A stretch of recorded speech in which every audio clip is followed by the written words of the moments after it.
চাটমোহরে র্যাবের অভিযানে গাঁজাসহ নারী ব্যবসায়ী আটক। রাজীব হোসেনের তথ্যচিত্রে বিস্তারিত দেখুন ডেস্ক রিপোর্টে।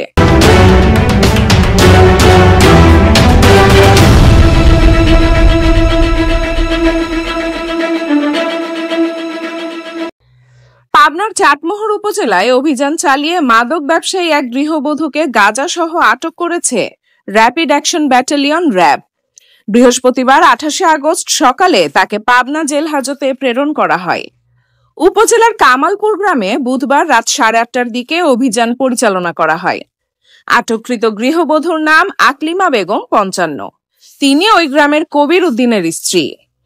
র্যাব 12 সিপিসি 2 এর একটি চৌকস দল কোম্পানি কমান্ডার ইব্রাহিম খলিলের নেতৃত্বে গোপন সংবাদের ভিত্তিতে এ অভিযান চালায়। এ সময় কবির উদ্দিনের বাড়ির ঘর থেকে 1 কেজি 250 গ্রাম গাঁজা উদ্ধার করা হয়। পরবর্তীতে আটককৃতকে চাটমোহর থানায় সোপর্দ করা হয়। চাটমোহর থানার officer in charge OC Manjurul Alam জানান, আসামির বিরুদ্ধে মাদকদ্রব্য নিয়ন্ত্রণ আইনে মামলা দায়ের করা হয়েছে এবং তাকে পাবনা জেলা কারাগারে প্রেরণ করা হয়েছে।